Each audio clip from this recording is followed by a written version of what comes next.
जय माता दी दोस्तों, कर्म कनेक्शन चैनल पर आप सभी लोगों का बहुत बहुत स्वागत है। आज की इस वीडियो में हम बात करेंगे दुर्गा सप्तशती के 1 से लेकर 13 अध्याय के बारे में। दुर्गा सप्तशती का पाठ करने के लिए सबसे पहले एक साफ जगह पर लाल कपड़ा बिछाकर पुस्तक रखें, कुमकुम, चावल और पुष्प से पूजा करें, माथे पर रोली लगाए और पूर्वाभिमुख होकर आचमन करें। इसमें आपको चाहिए होगा दुर्गा सप्तशती पुस्तक, लाल कपड़ा, कुमकुम, चावल, पुष्प, रोली, जल, गंगाजल, घी, दीपक और हवन की सामग्री।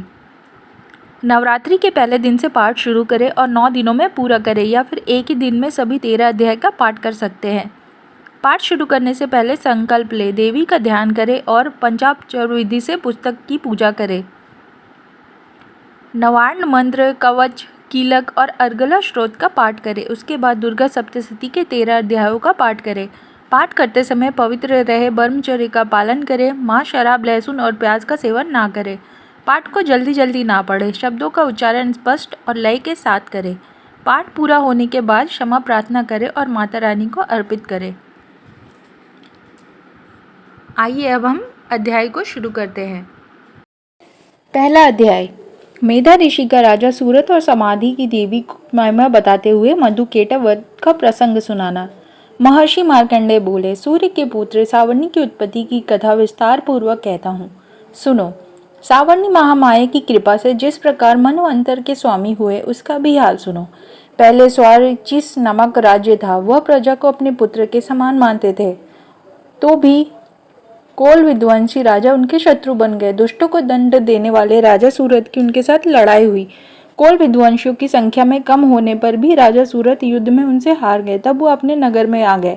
केवल अपने देश का राज्य ही उनके पास रह गया और वो उसी देश के राजा होकर राज्य करने लगे। किंतु उनके शत्रुओं ने उन पर वहां पर भी आक्रमण किया। राजा को बलहीन देखकर उसके दुष्ट मंत्रियों ने राजा की सेना और खजाना अपने अधिकार में कर लिया। राजा सूरत अपने राज्याधिकार को हार कर शिकार खेलने के बहाने घोड़े पर सवार होकर वहां से एक भयंकर वन की ओर चले गए। उस वन में उन्होंने महर्षि मेधा का आश्रम देखा, जहां मेधा महर्षि अपने शिष्यों तथा मुनियों से सुशोभित बैठे हुए थे। वहां कितने ही हिंसक जीव परम शांति भाव से रहते थे। राजा सूरत ने महर्षि मेधा को प्रणाम किया और महर्षि ने भी उनका उचित सत्कार किया। राजा सूरत महर्षि के आश्रम में कुछ समय तक ठहरे। अपने नगर की ममता के आकर्षण से राजा अपने मन में सोचने लगे, पूर्व काल में पूर्वजों ने जिस नगर का पालन किया था वह आज मेरे हाथ से निकल गया। मेरे दुष्ट एवं दुरात्मा मंत्री मेरे नगर की अब धर्म से रक्षा कर रहे होंगे या नहीं। मेरा प्रधान हाथी, जो कि सदा मद की वर्षा करने वाला और शूरवीर था, मेरे वैरियों के वश में होकर ना जाने क्या दुख भोग रहा होगा। मेरे आज्ञाकारी नौकर, जो मेरी कृपा से धन और भोजन पाने से सदैव सुखी रहते थे और मेरे पीछे पीछे चलते थे, वह अब निश्चय ही दुष्ट राजाओं का अनुसरण करते होंगे तथा मेरे दुष्ट एवं दुरात्मा मंत्रियों द्वारा व्यर्थ धन को व्यय करने से संचित हुआ मेरा खजाना एक दिन अवश्य खाली हो जाएगा। इस प्रकार की बहुत सी बातें सोचता हुआ राजा निरंतर दुखी रहने लगा।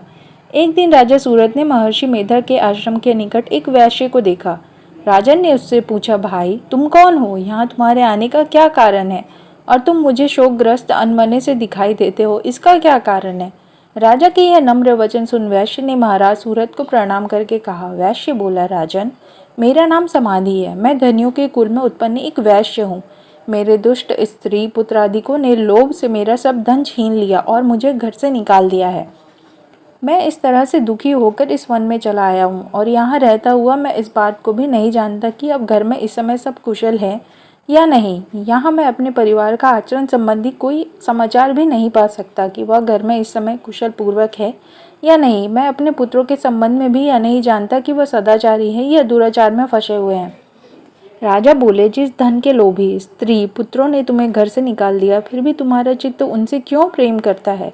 वैश्य ने कहा, मेरे विषय में आपका ऐसा कहना ठीक है, किंतु मेरा मन इतना कठोर नहीं। यद्यपि उन्होंने धन के लोभ में पड़कर पितृ स्नेह को त्याग कर मुझे घर से निकाल दिया है, तो भी मेरे मन में उनके लिए कठोरता नहीं आती। हे महामाते, मेरा मन फिर भी उनमें क्यों फंस रहा है, इस बात को जानता हुआ भी मैं नहीं जान रहा। मेरा चित्त उनके लिए दुखी है। मैं उनके लिए लंबी लंबी सांसें ले रहा हूँ।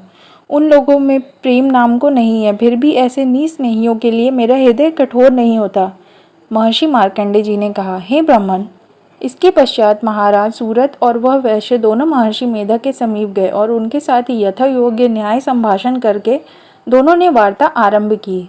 राजा बोले, हे भगवान, मैं आपसे एक बात पूछना चाहता हूँ, सो आप कृपा करके मुझे बताइए। मेरा मन अधीन नहीं है, इसमें बहुत दुखी हूँ। राज्य धनाधिक की चिंता अभी तक मुझ में बनी हुई है और यह ममता अज्ञानियों की तड़प बढ़ती जा रही है और यह समाधि नामक वैश्य भी अपने घर से अपमानित होकर आया है। इसके स्वजनों ने भी इसे त्याग दिया है। स्वजनों से त्यागा हुआ भी यह उनसे हार्दिक प्रेम रखता है। इस तरह हम दोनों ही दुखी है। हे महाभाग, उन लोगों के अवगुणों को देखकर भी हम दोनों के मन में उनके लिए ममता जनित आकर्षण उत्पन्न हो रहा है। हमारे ज्ञान रहते हुए भी ऐसा क्यों है? अज्ञानी मनुष्यों की तरह हम दोनों में यह मूर्खता क्यों है? महर्षि मेधा ने कहा कि विषम मार्ग का ज्ञान सब जंतुओं को है। सबके लिए विषय पृथक पृथक होते हैं। कुछ प्राणी में दिन नहीं देखते तो कुछ रात को, परंतु कई जीव ऐसे हैं जो दिन तथा रात दोनों में देख सकते हैं। यह सत्य है कि मनुष्यों में ज्ञान प्रधान है, किंतु केवल मनुष्य ही ज्ञानी नहीं होता।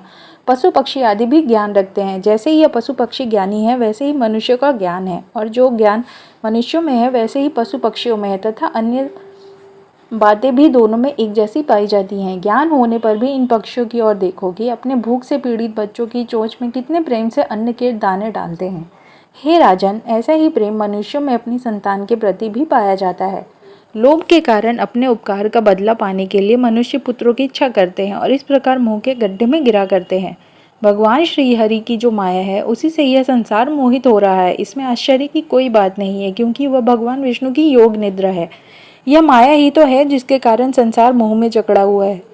यही महामाया भगवती देवी ज्ञानियों के चित्त को बलपूर्वक खींचकर मुंह में डाल देती है और उसी के द्वारा संपूर्ण जगत की उत्पत्ति होती है। यही भगवती देवी प्रसन्न होकर मनुष्य को मुक्ति प्रदान करती है। यही संसार के बंधन का कारण है तथा संपूर्ण ईश्वरों की भी स्वामिनी है। महाराज सूरत ने पूछा, भगवान, वह देवी कौन सी है जिसको आप महामाया कहते हैं? हे ब्राह्मण, वह कैसे उत्पन्न हुई और उसका कार्य क्या है? उसके चरित्र कौन कौन से हैं? प्रभु, उसका जैसा स्वभाव हो, जैसा स्वरूप हो, वह सब कुछ ही कृपा कर कर मुझसे कहिए, मैं आपसे सुनना चाहता हूँ। महर्षि मेधा बोले, राजन, वह देवी तो नित्य स्वरूप है। उसके द्वारा यह संसार रचा गया है। तब भी उसकी उत्पत्ति अनेक प्रकार से होती है। यह सब आप मुझसे सुनो। वह देवताओं का कार्य सिद्ध करने के लिए प्रकट होती है। उस समय वह उत्पन्न हुई कहलाती हैं। संसार को जल में करके जब भगवान विष्णु योग्य निद्रा का आश्रय लेकर शेष शैया पर सो रहे थे, तब मधुकेटव नाम के दो असुर उनके कानों के मैल से प्रकट हुए और वह श्री ब्रह्मा जी को मारने के लिए तैयार हो गए। श्री ब्रह्मा जी ने जब उन दोनों को अपनी ओर आते देखा और यह भी देखा कि भगवान विष्णु योग्य निद्रा का आश्रय लेकर सो रहे हैं, तो वह उस समय श्री भगवान को जगाने के लिए उनके नेत्रों में निवास करने वाली योग्य निद्रा की स्तुति करने लगे। श्री ब्रह्मा जी ने कहा, हे देवी, तुम ही स्वाहा, तुम ही स्वधा और तुम ही वष्टकार हो। स्वर भी तुम्हारा ही रूप है। तुम ही जीवन देने वाली सुधा हो। नित्य अक्षर, प्रणव में आकार, उकार मकार, इन तीनों में माताओं के रूप में तुम ही स्थित हो। इनके अतिरिक्त जो विंदपत अर्ध मात्रा है, जिसका कि विशेष रूप से उच्चारण नहीं किया जाता, हे देवी, वह भी तुम ही हो। हे देवी, संध्या, सावित्री तथा परम जननी तुम ही हो। तुम इस विश्व को धारण करने वाली हो। तुमने ही इस जगत की रचना की है और तुम ही इस जगत का पालन करने वाली हो। तुम ही कल्प के अंत में सबको भक्षण करने वाली हो। हे देवी, जगत की उत्पत्ति के समय तुम सृष्टि रूपा होती हो, पालन काल में स्थित रूपा और कल्प के अंत में संहार रूप धारण कर लेती हो। तुम ही महाविद्या, महामाया, महामेधा, महारात्रि और मोहरात्रि हो। श्री ईश्वरी और बोध स्वरूपा बुद्धि भी तुम ही हो। लज्जा, पुष्टि, तुष्टि, शांति और क्षमा भी तुम ही हो। तुम खड़ग धारिणी, शूल धारिणी, घोर रूपा तथा गदा, चक्र, शंख और धनुष को धारण करने वाली हो। बाण, भुषुंडु और परिघ, यह भी तुम्हारे ही अस्त्र हैं। तुम सौम्य और सौम्यतर हो। यही नहीं बल्कि जितनी भी सौम्य तथा सुंदर वस्तुएं इस संसार में है, उन सबसे बढ़कर सुंदर तुम हो। पर और ऊपर सबसे पर रहने वाली सुंदर तुम ही हो। हे स्वरूपे देवी, जो भी इस अस्त पदार्थ है और उनमें जो शक्ति है, वह भी तुम ही हो। ऐसी अवस्था में भला तुम्हारी स्तुति कौन कर सकता है? इस संसार की सृष्टि, पालन और संहार करने वाले जो भगवान हैं, उनको भी जब तुमने निद्रा के वशीभूत कर दिया है, तो फिर तुम्हारी स्तुति कौन कर सकता है? मुझे भगवान विष्णु तथा भगवान शंकर को शरीर धारण करने वाली तुम ही हो। तुम्हारी स्तुति करने की शक्ति किसमें है? हे देवी, तुम तो अपने इन उदार प्रभावों के कारण ही प्रशंसनीय हो। मधु और केटव जो भयंकर असुर है उन्हें मुंह में डाल दो और श्री हरि भगवान विष्णु को भी जल्दी जगा दो और उनमें इनको मार डालने की बुद्धि भी उत्पन्न कर दो। महर्षि मेधा बोले, हे राजन, तब श्री ब्रह्मा जी ने देवी से इस प्रकार स्तुति करके भगवान को जगाने तथा मधु और केटव को मारने के लिए कहा तो वह भगवान श्री विष्णु के नेत्र, मुख, नासिका, बाहु, हृदय और वक्ष स्थल से निकल ब्रह्मा जी के सामने खड़ी हो गई। उनका ऐसा करना था कि भगवान श्रीहरि तुरंत जाग उठे और दोनों असुरों को देखा जो कि अत्यंत बलवान तथा पराक्रमी थे और मारे क्रोध के जिनके नेत्र लाल हो रहे थे और जो ब्रह्मा जी का वध करने के लिए तैयार थे। तब क्रुद्ध हो उन दुरात्माओं असुरों के साथ भगवान श्रीहरि ने पूरे 5000 वर्ष तक लड़ाई की। एक तो वह अत्यंत बलवान तथा पराक्रमी थे, दूसरे महामाया ने भी उन्हें मुंह में डाल रखा था। अतः वह भी भगवान से कहने लगे, हम दोनों तुम्हारी वीरता से अत्यंत प्रसन्न हैं, तुम हमसे कोई वर मांगो। भगवान ने कहा, यदि तुम मुझ पर प्रसन्न हो तो अब तुम मेरे हाथों से मर जाओ, बस इतना सा ही वर मैं तुमसे मांगता हूँ।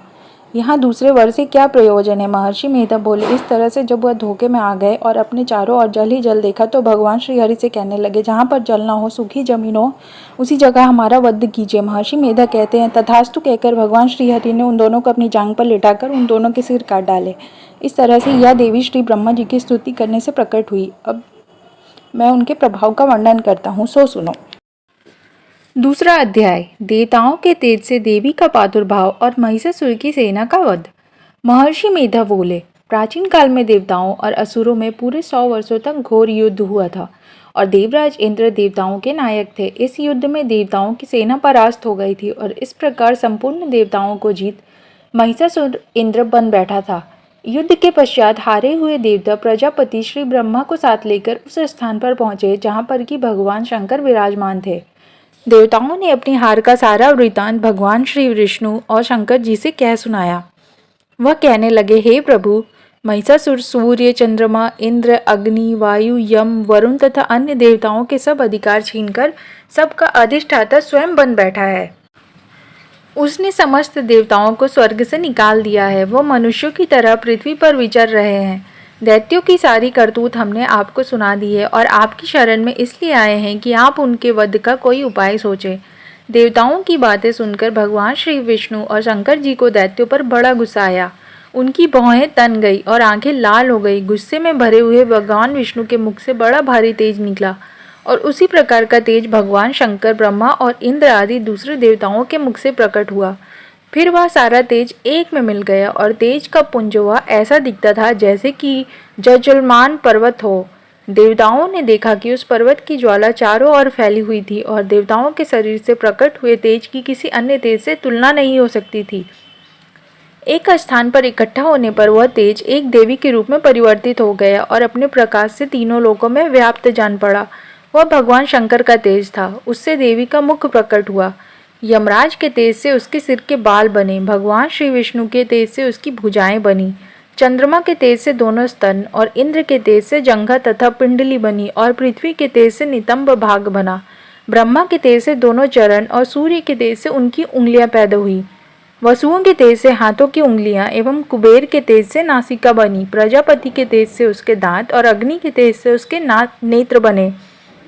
संध्या के तेज से उसकी भौहें और वायु के तेज से उसके कान प्रकट हुए थे। इस प्रकार उस देवी का प्रादुर्भाव हुआ था। महिषासुर से पराजित देवता उस देवी को देखकर अत्यंत प्रसन्न हुए। भगवान शंकर ने अपने त्रिशूल में से एक त्रिशूल निकालकर उन देवी को दिया और भगवान विष्णु ने अपने चक्र में से एक चक्र निकालकर उन देवी को दिया। वरुण ने अपने चक्र में से एक चक्र निकालकर उस देवी को दिया। वरुण ने देवी को शंख भेंट किया। अग्नि ने इसे शक्ति दी। वायु ने इसे धनुष और बाण दिए। सहस्त्र नेत्रों वाले श्री देवराज इंद्र ने अपने वज्र से उत्पन्न करके वज्र दिया और ऐरावत हाथी का एक घंटा उतारकर देवी को भेंट किया। यमराज ने माता को काल दंड से एक दंड दिया। वरुण ने पाश दिया। प्रजापति ने उस देवी को स्फटिक माला दी और ब्रह्मा जी ने उसे कमंडल दिया। सूर्य ने देवी के समस्त रोमों में अपनी किरणों का तेज भर दिया। काल ने उसे चमकती हुई ढाल और तलवार दी और उज्ज्वल हार और दिव्य वस्त्र उन्हें भेंट किए। इसके साथ ही उन्हें दिव्य चूड़ामणि दी। 2 कुंडल, कंकण, उज्ज्वल अर्धचंद्र, बाहों के लिए बाजूबंद, चरणों के लिए नूपुर, गले के लिए सुंदर हंसली और उंगलियों के लिए रत्नों की बनी हुई अंगूठियां उन्हें दी। विश्वकर्मा जी ने उन्हें फरसा दिया और उसके साथ ही कई प्रकार के अस्त्र और अभेद कवच दिए, और इसके अतिरिक्त उनसे कभी ना कुम्हलाने वाली सुंदर कमलों की मालाएं भेंट की। समुद्र ने सुंदर कमल का फूल भेंट किया। हिमालय ने सवारी के लिए सिंह और तरह तरह के रत्न देवी को भेंट किए। यक्षराज कुबेर ने मधु से भरा हुआ पात्र और शेषनाग ने उन्हें बहुमूल्य मणियों से विभूषित नागहार भेंट किया। इसी तरह दूसरे देवताओं ने भी उन्हें आभूषण और अस्त्र देकर उनका सम्मान किया। इसके पश्चात देवी ने उच्च स्वर से गर्जना की। उसके इस भयंकर नाद से आकाश गूंज उठा। देवी का वह उच्च स्वर से किया हुआ सिंहनाद समा न सका। आकाश उनके सामने छोटा प्रतीत होने लगा। उससे बड़े जोर की प्रतिध्वनि हुई, जिससे समस्त विश्व में हलचल मच गई और समुद्र कांप उठे, पृथ्वी डोलने लगी और सबके सब पर्वत हिलने लगे। देवताओं ने उस समय प्रसन्न हो सिंह वाहिनी जगमयी देवी से कहा, देवी तुम्हारी जय हो। इसके साथ महर्षियों ने भक्ति भाव से विनम्र होकर उनकी स्तुति की। संपूर्ण त्रिलोक को शोक मग्न देखकर दैत्यगण अपनी सेनाओं को साथ लेकर और हथियार आदि सजाकर उठ खड़े हुए। महिषासुर के क्रोध की कोई सीमा नहीं थी। उसने क्रोध में भरकर कहा, यह सब क्या उत्पात है। फिर वो अपनी सेना के साथ उस ओर दौड़ा जिस ओर से भयंकर नाद का शब्द सुनाई दिया था, और आगे पहुंचकर उसने देवी को देखा, जो कि अपनी प्रभा से तीनों लोकों को प्रकाशित कर रही थी। उसके चरणों के भार से पृथ्वी दबी जा रही थी। माथे के मुकुट से आकाश में एक रेखा सी बन रही थी, और उसके धनुष की टंकार से सब लोग क्षुब्ध हो रहे थे। देवी अपनी सहस्त्र भुजाओं को संपूर्ण दिशाओं में फैलाए खड़ी थी। इसके पश्चात उनका दैत्यों के साथ युद्ध छिड़ गया और कई प्रकार के अस्त्र शस्त्रों से सबकी सब दिशाएं उद्भाषित होने लगी। महिषासुर की सेना का सेनापति चिक्षुर नामक एक महान असुर था। वह आगे बढ़कर देवी के साथ युद्ध करने लगा और दूसरे दैत्यों की चतुरंगी सेना साथ लेकर चामर भी लड़ने लगा, और 60,000 महारथियों को साथ लेकर उदर्ग नामक महान दैत्य आकर युद्ध करने लगा। और महाहनु नामक असुर 1 करोड़ रथियों को लेकर, असिलोमा नामक असुर 5 करोड़ सैनिकों को साथ लेकर युद्ध करने लगा। वाशकल नामक असुर 60 लाख असुरों के साथ युद्ध में आ डटा। विदाल नामक असुर 1 करोड़ रथियों सहित लड़ने को तैयार था। इन सब के अतिरिक्त और भी हजारों असुर हाथी और घोड़े साथ लेकर लड़ने लगे। इन सब के पश्चात महिषासुर करोड़ों रथों, हाथियों और घोड़ों सहित वहां आकर देवी के साथ लड़ने लगा। सभी असुर तोमर, भिंडीपाल, शक्ति, मूसल, खड्ग, फरसों, पट्टों के साथ रणभूमि में देवी के साथ युद्ध करने लगे। कई शक्तियां फेंकने लगे और कई अन्य शस्त्रादि। इसके पश्चात सबके सब दैत्य अपनी अपनी तलवारें हाथों में लेकर देवी की ओर दौड़े और उन्हें मार डालने का उद्योग करने लगे। मगर देवी ने क्रोध में भरकर खेल ही खेल में उनके सब अस्त्रों शस्त्रों को काट दिया। इसके पश्चात ऋषियों और देवताओं ने देवी की स्तुति आरंभ कर दी, और वह प्रसन्न होकर असुरों के शरीरों पर अस्त्र शस्त्रों की वर्षा करती रही। देवी का वाहन भी क्रोध में भरकर दैत्य सेना में इस प्रकार विचरने लगा, जैसे कि वन में दावानल फैल रहा हो। युद्ध करती हुई देवी ने क्रोध में भर जितने श्वासों को छोड़ा, वह तुरंत ही सैकड़ों हजारों गणों के रूप में परिवर्तित हो गए।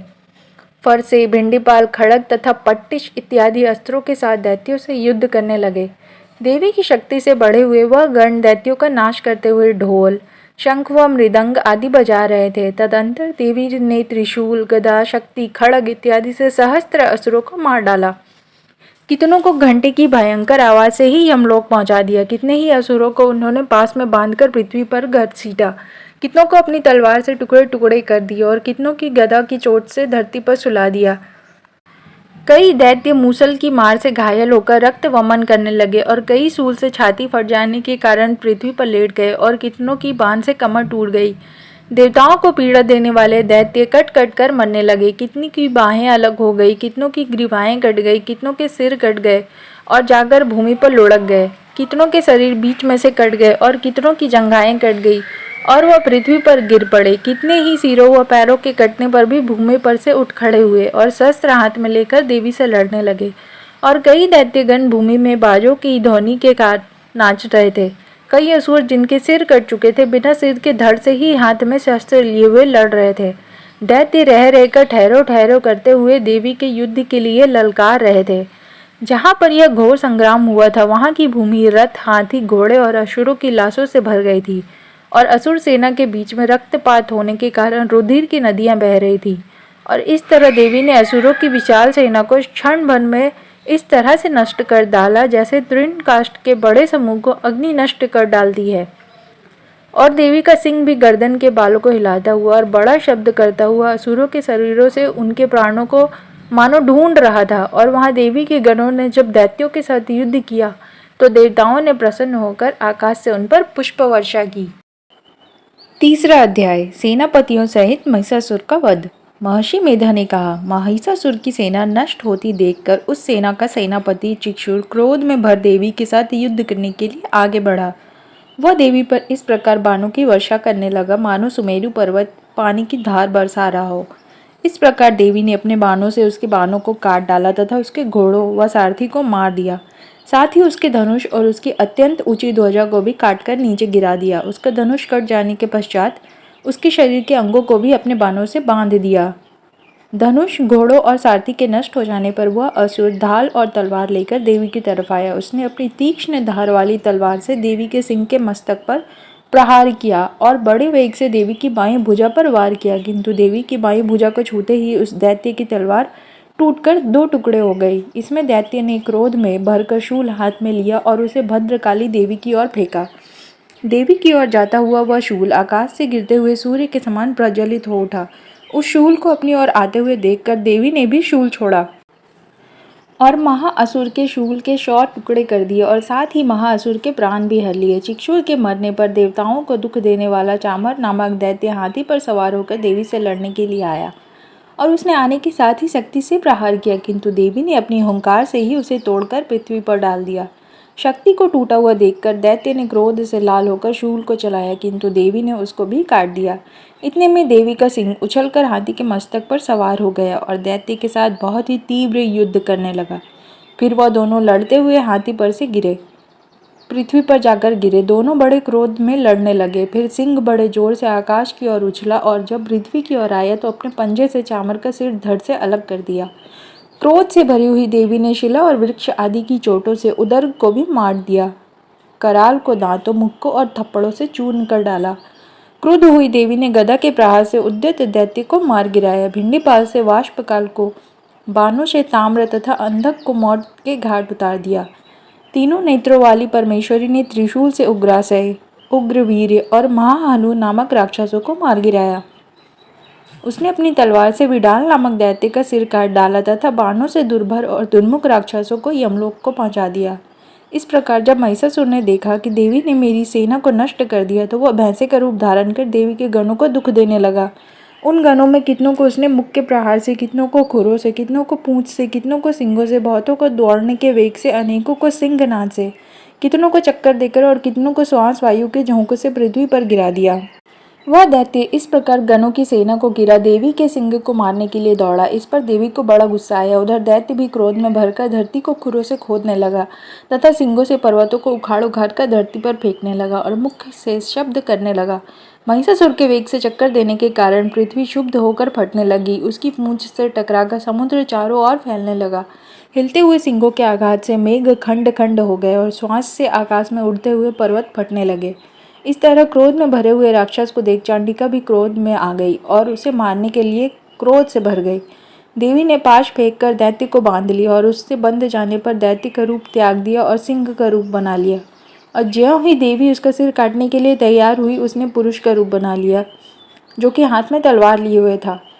देवी ने तुरंत ही अपने बाणों के साथ उस पुरुष को उसकी तलवार ढाल सहित बींध डाला। उसके पश्चात वह हाथी के रूप में दिखाई देने लगा और अपनी लंबी सूंड से देवी के सिंह को खींचने लगा और गर्जने लगा। देवी ने अपनी तलवार से उसकी सूंड काट डाली। तब राक्षस ने एक बार फिर भैंसे का रूप धारण कर लिया और पहले की तरह चर अचर जीवों सहित समस्त त्रिलोकों को व्याकुल करने लगा। इसके पश्चात क्रोध में भरी हुई देवी बारंबार उत्तम मधु का पान करने लगी और लाल लाल नेत्र करके हंसने लगी। उधर बल, वीर्य तथा मद से क्रुद्ध हुआ दैत्य भी गरजने लगा। अपने सिंगों से देवी पर पर्वतों को फेंकने लगा। देवी अपने बाणों से उसके फेंके हुए पर्वतों को चूर्ण करती हुई बोली, ओ मूढ़, जब तक मैं मधुपान कर रही हूँ तब तक तू गरज ले और इसके पश्चात मेरे हाथों तेरी मृत्यु हो जाने पर देवता गरजेंगे। महर्षि मेधा ने कहा। यों कहकर देवी उछलकर उस दैत्य पर जा चढ़ी और उसको अपने पैर से दबाकर शूल से उसके गले पर आघात किया। देवी के पैर से दबने पर भी दैत्य अपने दूसरे रूप से अपने मुख से बाहर होने लगा। अभी वह आधा ही बाहर निकला था कि देवी ने अपने प्रभाव से उसे रोक दिया। जब वह आधा निकला हुआ था तो दैत्य युद्ध करने लगा तो देवी ने अपनी तलवार से उसका सिर काट दिया। इसके पश्चात सारी राक्षस सेना हाहाकार करती हुई वहां से भाग खड़ी हुई और सब देवता अत्यंत प्रसन्न हुए तथा ऋषियों महर्षियों सहित देवी की स्तुति करने लगे। गंधर्वराज गान करने तथा अप्सराएं नृत्य करने लगी। चौथा अध्याय, इंद्रादि देवताओं द्वारा देवी की स्तुति। महर्षि मेधा बोले, देवी ने जब पराक्रमी दुरात्मा महिषासुर को मार गिराया और असुरों की सेना को मार दिया, तब इंद्रादि समस्त देवता अपने सिर तथा शरीर को झुकाकर भगवती की स्तुति करने लगे। जिस देवी ने अपनी शक्ति से यह जगत व्याप्त किया है और जो संपूर्ण देवताओं तथा महर्षियों की पूजनीय है, उस अंबिका को हम भक्तिपूर्वक नमस्कार करते हैं। वह हम सबका कल्याण करे। जिस अतुल प्रभाव और बल का वर्णन भगवान विष्णु, शंकर और ब्रह्मा जी भी नहीं कर सके, वही चंडिका देवी इस संपूर्ण जगत का पालन करे और अशुभ भय का नाश करे। पुण्यात्माओं के घरों में तुम स्वयं लक्ष्मी रूप हो और पापियों के घरों में तुम अलक्ष्मी रूप हो और सत्कुल में उत्पन्न होने वालों के लिए तुम लज्जा रूप हो और उनके घरों में निवास करती हो। हम दुर्गा भगवती को नमस्कार करते हैं। हे देवी, इस विश्व का पालन करो। हे देवी, हम तुम्हारे अचिंत्य रूप का जिस प्रकार वर्णन करें, असुरों का नाश करने वाली भारी पराक्रम तथा समस्त देवताओं और दैत्यों के विषय में जो तुम्हारे पवित्र चरित्र है, उनका हम जिस प्रकार वर्णन करें। हे देवी, त्रिगुण का होने पर भी तुम संपूर्ण जगत की उत्पत्ति का कारण हो। हे देवी, भगवान विष्णु, शंकर आदि किसी भी देवता ने तुम्हारा पार नहीं पाया, तुम सबकी आश्रय हो। यह संपूर्ण जगत तुम्हारा ही अंश रूप है, क्योंकि तुम सबकी आदिभूत प्रकृति हो। हे देवी, तुम्हारे जिस नाम के उच्चारण से संपूर्ण योगियों में सब देवता तृप्ति लाभ प्राप्त करते हैं, वह स्वाहा तुम ही हो। इसके अतिरिक्त तुम पितरों की तृप्ति का कारण हो, इसलिए सब आपको स्वधा कहते हैं। हे देवी, यह विद्या जो मोक्ष को देने वाली है, जो अचिंत्य महाज्ञान स्वरूप है, तत्वों के सार को वश में करने वाले, संपूर्ण दोषों को दूर करने वाले, मोक्ष की इच्छा वाले मुनिजन जिसका अभ्यास करते हैं, वह तुम ही हो। तुम वाणी रूप हो और दोष रहित ऋग तथा यजुर्वेदों की एवं उद्गित और सुंदर पदों के पाठ वाले सामवेद की आश्रय रूप हो। तुम भगवती हो। इस विश्व की उत्पत्ति एवं पालन के लिए तुम वार्ता के रूप में प्रकट हुई हो और तुम संपूर्ण संसार की पीड़ा हरने वाली हो। हे देवी, जिससे सारे शास्त्रों का जाना होता है, वह मेधा शक्ति तुम ही हो और दुर्गम भवसागर से पार करने वाली नौका भी तुम हो। लक्ष्मी रूप से विष्णु भगवान के हृदय में वास करने वाली और भगवान महादेव द्वारा सम्मानित गौरी देवी तुम ही हो। मंद मुस्कान वाले निर्मल पूर्णचंद्र बिंब के समान और उत्तम सुवर्ण की मनोहर कांति से कामनीय तुम्हारे मुख को देखकर भी महिषासुर क्रोध में भर गया। यह बड़े आश्चर्य की बात है। और हे देवी, तुम्हारा यही मुख जब क्रोध से भर गया तो उदय काल के चंद्रमा की भांति लाल हो गया और तनी हुई भौं के कारण विकराल रूप हो गया। उसे देखकर भी महिषासुर के शीघ्र प्राण नहीं निकल पाए। यह बड़े आश्चर्य की बात है। आपके कुपित मुख के दर्शन करके भला कौन जीवित रह सकता है। हे देवी, तुम हमारे कल्याण के लिए प्रसन्न हो जाओ। आपके कितने ही कुलों का सर्वनाश हो जाता है। आपके प्रसन्न होने से जगत का अभ्युदय होता है और जब आप क्रुद्ध होती हैं तो कितने ही कुलों का सर्वनाश हो जाता है। यह हमने अभी अभी जाना है कि जब तुमने महिषासुर की बहुत बड़ी सेना को देखते देखते मार दिया है। हे देवी, सदा अभ्युदय देने वाली, तुम जिस पर प्रसन्न हो जाती हो, वही देश में सम्मानित होते हैं। उनके धन यश की वृद्धि होती है, उनका धर्म कभी शिथिल नहीं होता और उनके यहाँ अधिक पुत्र पुत्रियाँ और नौकर होते हैं। हे देवी, तुम्हारी कृपा से ही धर्मात्मा पुरुष प्रतिदिन श्रद्धापूर्वक यज्ञ करता है और धर्मानुकूल आचरण करता है और उसके प्रभाव से स्वर्ग लोक में जाता है, क्योंकि तुम तीनों लोकों में मनवांछित फल देने वाली हो। हे माँ दुर्गे, तुम स्मरण करने पर संपूर्ण जीवन के भय को नष्ट कर देती हो और स्थिर चित्त वालों के द्वारा चिंतन करने पर उन्हें अत्यंत मंगल देती हो। हे दरिद्र दुख नाशिनी देवी, तुम्हारे सिवा दूसरा कौन है। तुम्हारा चित्त सदा दूसरों के उपकार में लगा रहता है। हे देवी, तुम शत्रुओं को इसलिए मारती हो कि उनके मारने से दूसरों को सुख मिलता है। वह चाहे नरक में जाने के लिए चिरकाल तक पाप करते रहे, किंतु तुम्हारे साथ युद्ध करके शीघ्र ही स्वर्ग को जाए, इसलिए तुम उनका वध करती हो। हे देवी, क्या तुम दृष्टिपात मात्र से समस्त असुरों को भस्म नहीं कर सकती? अवश्य ही कर सकती हो, किंतु तुम्हारे शत्रुओं को शस्त्रों के द्वारा मारना इसलिए है कि शस्त्रों के द्वारा मरकर वे स्वर्ग को जाएं। इस तरह से हे देवी, उन शत्रुओं के प्रति भी तुम्हारा विचार उत्तम है। हे देवी, तुम्हारे उग्र खड़ग की चमक से और त्रिशूल की नोक की कांति की किरणों से असुरों की आंखें फूट नहीं गई। उसका कारण यह था कि वो किरणों से शोभामान तुम्हारे चंद्रमा के समान आनंद प्रदान करने वाले सुंदर मुख को देख रहे थे। हे देवी, तुम्हारा शील बुरे वृत्तांत को दूर करने वाला और सबसे अधिक तुम्हारा रूप है, जो ना तो कभी चिंतन में आ सकता है और ना जिसकी दूसरों से कभी तुलना ही हो सकती है। तुम्हारा बल व पराक्रम शत्रुओं का नाश करने वाला है। इस तरह तुमने शत्रुओं पर भी दया प्रकट की है। हे देवी, तुम्हारे बल की किसके साथ बराबरी की जा सकती है तथा शत्रुओं को भय देने वाला इतना सुंदर रूप और किसका है? हृदय में कृपा और युद्ध में निष्ठुरता, यह दोनों बातें तीनों लोक में केवल तुम्ही में देखने में आई है। हे माता, युद्ध भूमि में शत्रुओं को मारकर तुमने उन्हें स्वर्ग लोक में पहुंचाया। इस तरह तीनों लोकों की तुमने रक्षा की है तथा उन उन्मत्त असुरों से जो हमें भय था उनको भी तुमने दूर किया है। तुमको हमारा नमस्कार है। हे देवी, तुम शूल तथा खड़ग से हमारी रक्षा करो तथा घंटे की ध्वनि और धनुष की टंकार से भी हमारी रक्षा करो। हे चंडिके, आप अपने शूल को घुमाकर पूर्व, पश्चिम, उत्तर तथा दक्षिण दिशा में हमारी रक्षा करो। तीनों लोकों में जो तुम्हारे सौम्य रूप है तथा घोर रूप है, उनसे हमारी रक्षा करो तथा इस पृथ्वी की रक्षा करो। हे अंबिके, आपके कर पल्लवों में जो खड़ग, शूल और गदा आदि शस्त्र शोभा पा रहे हैं, उनसे हमारी रक्षा करो। महर्षि बोले कि इस प्रकार जब सब देवताओं ने जगत माता भगवती की स्तुति की और नंदनवन के पुष्पों तथा गंध अनुलेपों द्वारा उनका पूजन किया और फिर सबने मिलकर जब सुगंधित व दिव्य धूप द्वारा उनको सुगंधि निवेदन की, तब देवी ने प्रसन्न होकर कहा, हे देवताओं, तुम सब मुझसे मनवांछित वर मांगो। देवता बोले, हे भगवती, तुमने हमारा सब कुछ कार्य कर दिया, अब हमारे लिए कुछ भी मांगना बाकी नहीं रहा, क्योंकि तुमने हमारे शत्रु महिषासुर को मार डाला। हे महेश्वरी, तुम इस पर भी यदि हमें कोई वर देना चाहती हो तो बस इतना वर दो कि जब जब हम आपका स्मरण करें तब तब आप हमारी विपत्तियों को हरण करने के लिए हमें दर्शन दिया करो। हे अंबिके, जो कोई भी तुम्हारी स्तुति करे, तुम उनको वित्त, समृद्धि और वैभव देने के साथ ही उनके धन और स्त्री आदि संपत्ति बढ़ावे, सदा हम पर प्रसन्न रहे। महर्षि बोले, हे राजन, देवताओं ने जब जगत के लिए तथा अपने लिए इस प्रकार प्रश्न किया तो बस तथास्तु कहकर देवी अंतर्ध्यान हो गई।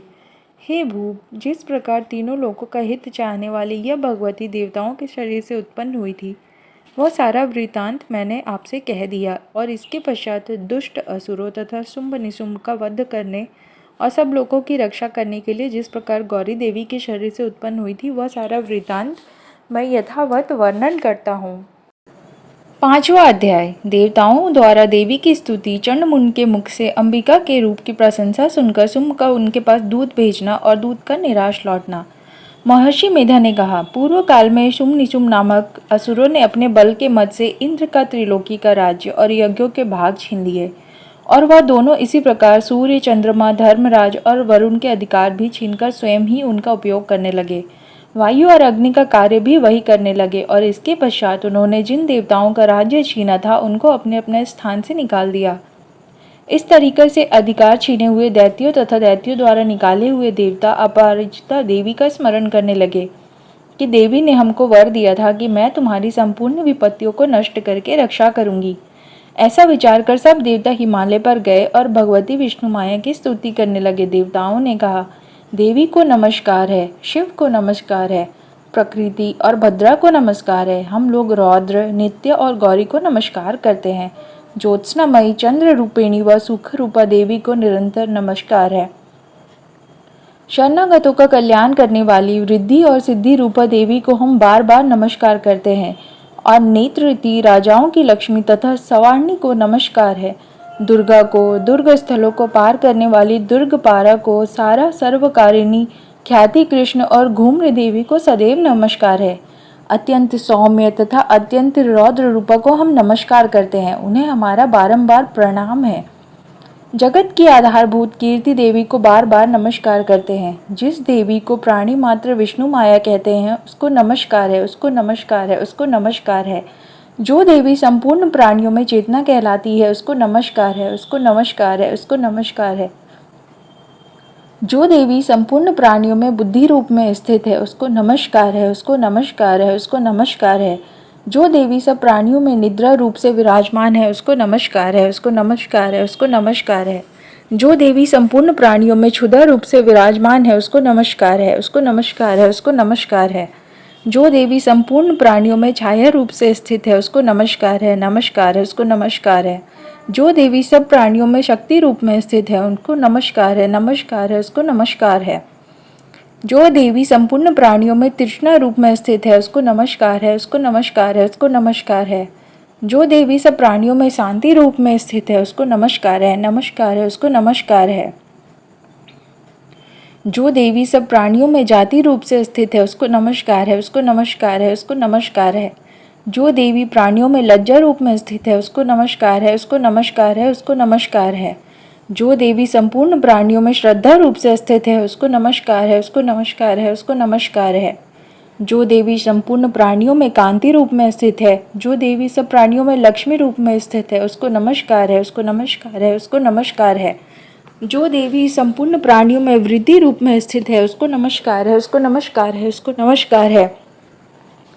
जो देवी सब प्राणियों में स्मृति रूप में विराजमान है उसको नमस्कार है, उसको नमस्कार है, उसको नमस्कार है। जो देवी सब प्राणियों में दया रूप से स्थित है उसको नमस्कार है, उसको नमस्कार है। जो देवी सब प्राणियों में तुष्टि रूप में स्थित है उसको नमस्कार है, उसको नमस्कार है, उसको नमस्कार है। जो देवी संपूर्ण प्राणियों में मातृ रूप में स्थित है उसको नमस्कार है, उसको नमस्कार है, उसको नमस्कार है। जो देवी संपूर्ण प्राणियों में भ्रांति रूप से स्थित है उसको नमस्कार है, उसको नमस्कार है, उसको नमस्कार है। जो देवी संपूर्ण प्राणियों में नित्य व्याप्त रहती है उसको नमस्कार है, उसको नमस्कार है, उसको नमस्कार है। जो देवी चैतन्य रूप से इस संपूर्ण संसार को व्याप्त करके स्थित है उसको नमस्कार है, उसको नमस्कार है, उसको नमस्कार है। पूर्व काल में देवताओं ने अपने अभिष्ट फल पाने के लिए जिसकी स्तुति की है और देवराज इंद्र ने बहुत दिनों तक जिसका सेवन किया है वह कल्याण की साधना भूता ईश्वरी हमारा कल्याण और मंगल करे तथा सारी विपत्तियों को नष्ट कर डाले। असुरों के सताए हुए हम संपूर्ण देवता उस परमेश्वरी को इस समय नमस्कार करते हैं तथा जो भक्ति पूर्वक स्मरण किए जाने पर तुरंत ही सब विपत्तियों को नष्ट कर देती है वह जगदम्बा इस समय भी हमारा मंगल करके हमारी समस्त विपत्तियों को दूर करे। महर्षि मेधा ने कहा, हे राजन, इस प्रकार जब देवता स्तुति कर रहे थे तो उसी समय पार्वती देवी भी गंगा में स्नान करने के लिए आई। तब उनके शरीर से प्रकट होकर शिवा देवी बोली, सुपदैत्य के द्वारा स्वर्ग से निकले हुए और निशुंभ से हारे हुए यह देवता मेरी स्तुति कर रहे हैं। पार्वती के शरीर से अंबिका निकली थी, इसलिए उसको संपूर्ण लोक में कौशिकी कहते हैं। कौशिकी के प्रकट होने के पश्चात पार्वती देवी के शरीर का रंग काला हो गया और वह हिमालय पर रहने वाली कालिका देवी के नाम से प्रसिद्ध हुई। फिर शुंभ और निशुंभ के दूत चंड मुंड वहां पर आए और उन्होंने परम मनोहर रूप वाली अंबिका देवी को देखा। फिर वह शुंभ के पास जाकर बोले, महाराज, एक अत्यंत सुंदर स्त्री हिमालय को प्रकाशित कर रही है। वह ऐसा रंग रूप आज तक हमने किसी स्त्री में नहीं देखा। हे असुरेश्वर, आप यह पता लगाएं कि वह कौन है और उसको ग्रहण कर ले। वह स्त्रियों में रत्न है। वह अपनी कांति से 10 दिशाओं को प्रकाशित करती हुई वहां स्थित है, इसलिए आपको उसको देखना उचित है। हे प्रभु, तीनों लोकों के हाथी, घोड़े और मणि इत्यादि जितने रत्न हैं वह सब इस समय आपके घर में शोभामान है। हाथियों में रत्न रूप ऐरावत हाथी और उच्च सेवा नामक घोड़ा तो आप इंद्र से ले आए हैं। हंसों द्वारा जूता हुआ विमान जो कि ब्रह्मा जी के पास था अभी आपके पास है, और महापद्म नामक खजाना आपने कुबेर से छीना है।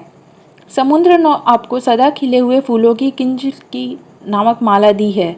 वरुण का कंचन की वर्षा करने वाला छत्र आपके पास है। रथों में श्रेष्ठ प्रजापति का रथ भी आपके पास है। हे दैत्येंद्र, मृत्यु से उत्क्रांति का नामक शक्ति भी आपने छीन ली है और वरुण का पाश भी आपके भ्राता निशुंभ के अधिकार में है, और जो अग्नि में न जल सके ऐसे 2 वस्त्र भी अग्निदेव ने आपको दिए हैं। हे दैत्यराज, इस प्रकार सारी रत्न रूपी वस्तुएं आप संग्रह कर चुके हैं, तो फिर आप यह कल्याणकारी स्त्रियों में रत्न रूप अनुपम स्त्री आप क्यों नहीं ग्रहण करते? महर्षि मेधा बोले, चंड मुंड का यह वचन सुनकर सुम ने विचारा कि सुग्रीव को अपना दूत बनाकर देवी के पास भेजा जाए। प्रथम उसको सब कुछ समझा दिया और कहा कि वहां जाकर तुम उसको अच्छी तरह से समझाना और ऐसा उपाय करना जिससे वह प्रसन्न होकर तुरंत मेरे पास चली आए। भले प्रकार से समझाकर कहना। दूत सुग्रीव के उस रमणीय भाग में पहुंचा जहां देवी रहती थी। दूत ने कहा, हे देवी, दैत्यों का राजा सुम जो इस समय तीनों लोकों का स्वामी है, मैं उसका दूत हूँ और यहाँ तुम्हारे पास आया हूँ। संपूर्ण देवता उसकी आज्ञा एक स्वर से मानते हैं। अब जो कुछ उसने कहला भेजा है वह सुनो। उसने कहा है, इस समय संपूर्ण त्रिलोकी मेरे वश में है और संपूर्ण यज्ञों के भाग को पृथक पृथक मैं ही लेता हूँ, और तीनों लोकों में जितने श्रेष्ठ रत्न हैं वह सब मेरे पास है। देवराज इंद्र का वाहन ऐरावत मेरे पास है, जो मैंने छीन लिया है। उच्चसेवा नामक घोड़ा जो क्षीर सागर मंथन करने से प्रकट हुआ था, उसे देवताओं ने मुझे समर्पित किया है। हे सुंदरी, इनके अतिरिक्त और जो भी रत्न भूषण पदार्थ देवताओं के पास थे, वह सब मेरे पास है। हे देवी, मैं तुम्हें संसार की स्त्रियों में रत्न मानता हूँ, क्योंकि रत्नों का उपभोग करने वाला मैं ही हूँ। हे चंचल कटाओं वाली सुंदरी, अब यह मैं तुझ पर छोड़ता हूँ कि तुम मेरे या मेरे भाई जो महापराक्रमी है वो निशुंभ की सेवा में आ जाए। यदि तुम मुझे वरेगी तो तुझे अतुल महान ऐश्वर्य की प्राप्ति होगी, अतः तुम अपनी बुद्धि से यह विचार कर मेरे पास चली आओ। महर्षि मेधा ने कहा। दूत के ऐसे कहने पर संपूर्ण जगत का कल्याण करने वाली भगवती दुर्गा मन ही मन मुस्कुराई और इस प्रकार कहने लगी। देवी ने कहा, हे दूत, तू जो कुछ भी कह रहा है वह सत्य है और इसमें किंच मात्र भी झूठ नहीं है। सुम इस समय तीनों लोकों का स्वामी है और निसुम भी उसी की तरह पराक्रमी है, किंतु इसके संबंध में मैं जो प्रतिज्ञा कर चुकी हूँ उसे मैं कैसे झुठला सकती हूँ। अतः तू मैंने जो प्रतिज्ञा की है उसे सुन। जो मुझे युद्ध में जीत लेगा और मेरे अभिमान को खंडित करेगा तथा बल में मेरे समान होगा, वही मेरा स्वामी बनेगा। इसलिए सुम तथा निशुम यहाँ आए और मेरे साथ युद्ध करके जीते और मुझसे विवाह कर ले। इसमें भला देर की क्या आवश्यकता है। दूत ने कहा, हे देवी, तुम अभिमान में भरी हुई हो, मेरे सामने तुम ऐसी बात ना करो। इस त्रिलोकी में मुझे तो ऐसा कोई नहीं दिखाई देता जो सुम और निसुम के सामने ठहर सके। हे देवी, जब अन्य देवताओं में से कोई शुम एवं निसुम के समान युद्ध में ठहर नहीं सकता, तो तुम जैसी स्त्री उसके सामने रणभूमि में ठहर सकोगी।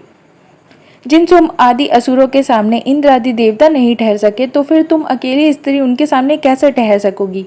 अतः तुम मेरा कहना मानकर उनके पास चली जाओ, नहीं तो जब वह तुम्हें केश पकड़कर घसीटते हुए ले जाएंगे तो तुम्हारा गौरव नष्ट हो जाएगा। इसलिए मेरी बात मान लो।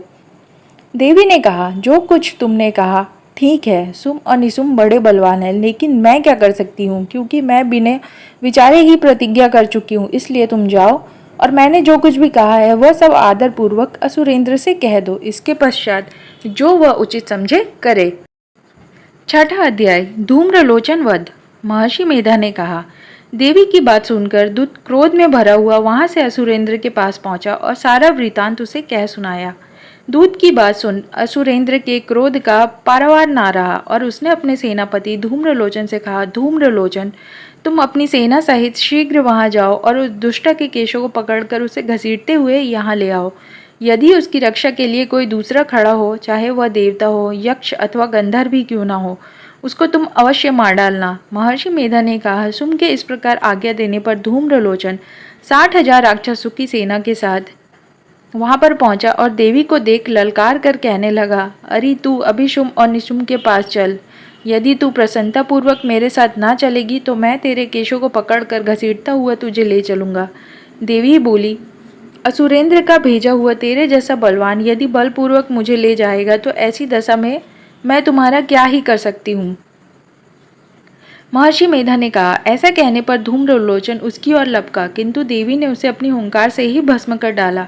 यह देखकर असुर सेना क्रुद्ध होकर देवी की ओर बढ़ी, परंतु अंबिका ने उन पर तीखे बाणों, शक्तियों तथा फरसों की वर्षा आरंभ कर दी। इतने में देवी का वाहन भी अपनी ग्रीवा के बालों को झटकता हुआ और बड़ा भारी शब्द करता हुआ असुर सेना पर कूद पड़ा।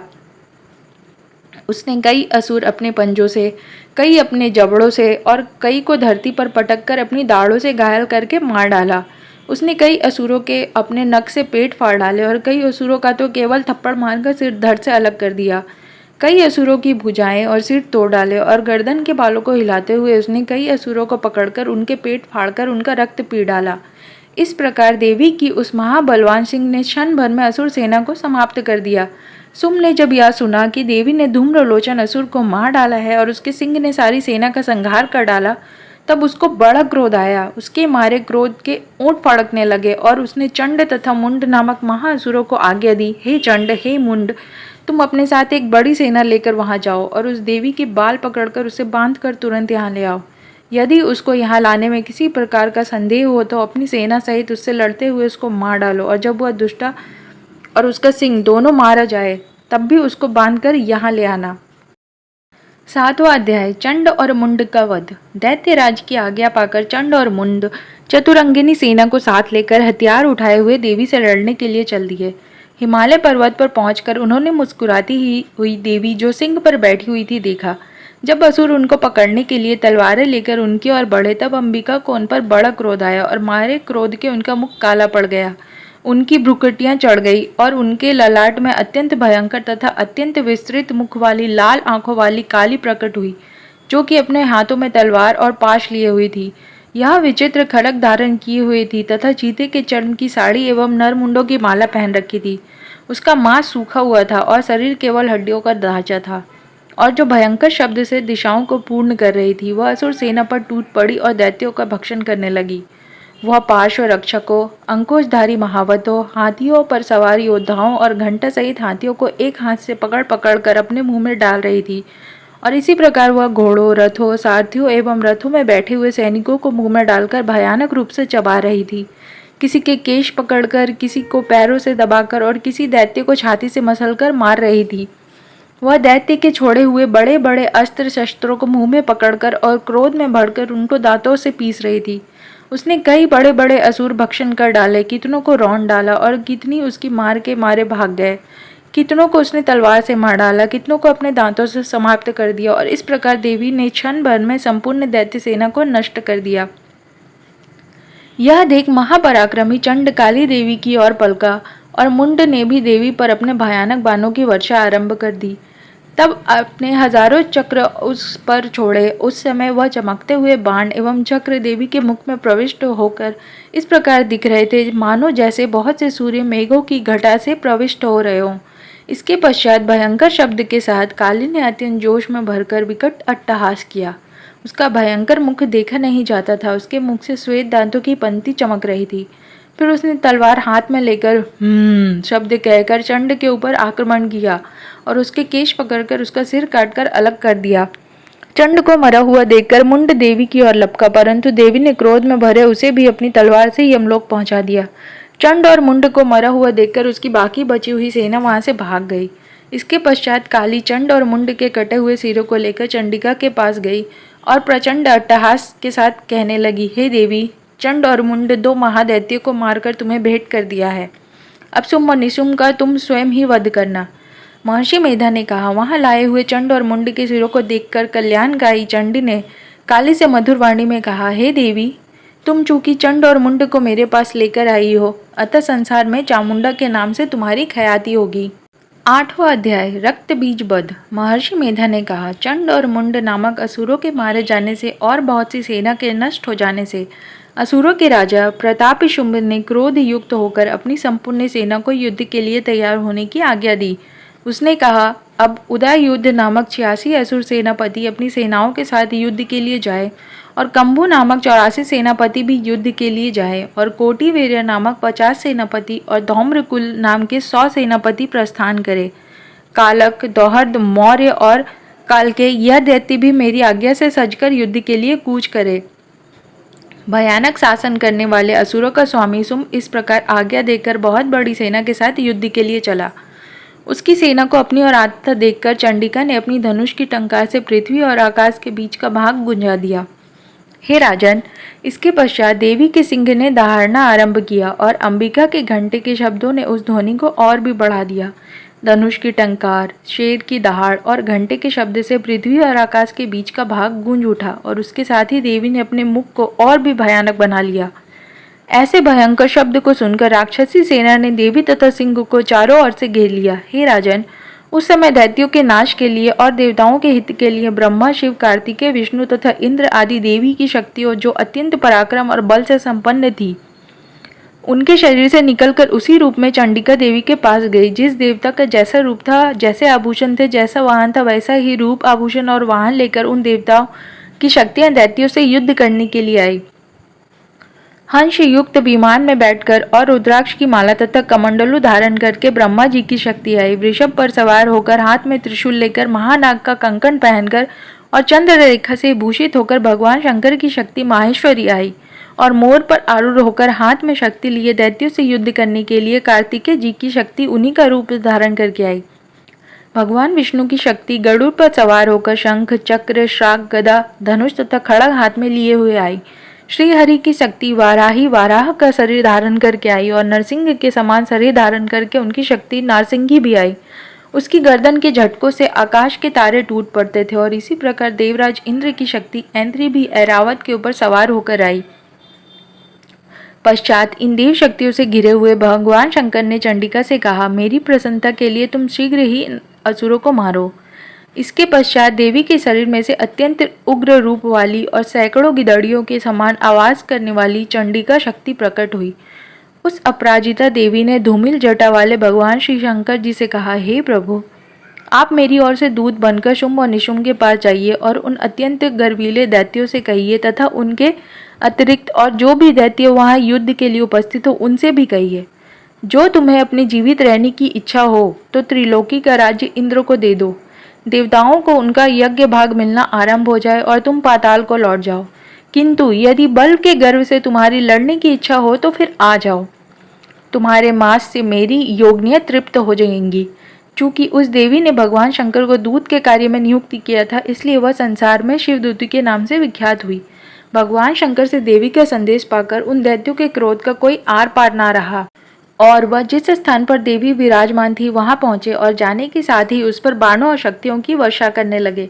देवी ने उनके फेंके हुए बाणों, शक्तियों, त्रिशूल और फांसों को अपने बाणों से काट डाला और काली देवी उस देवी के साथ आगे खड़ी होकर शत्रु को त्रिशूल से विदीर्ण करने लगी और खट्टवांग से कुचलने लगी। ब्राह्मणी जिस तरफ दौड़ती थी उसी तरफ अपने कमंडलों का जल छिड़क कर दैत्यों के वीर एवं बल को नष्ट कर देती थी और इसी प्रकार माहेश्वरी त्रिशूल से, वैष्णवी चक्र से और अत्यंत कोप वाली कौमारी आदि शक्ति असुरों को मार रही थी और ऐन्द्री के बाजू के प्रहार से सैकड़ों दैत्य रक्त की नदियां बहाते हुए पृथ्वी पर सो गए।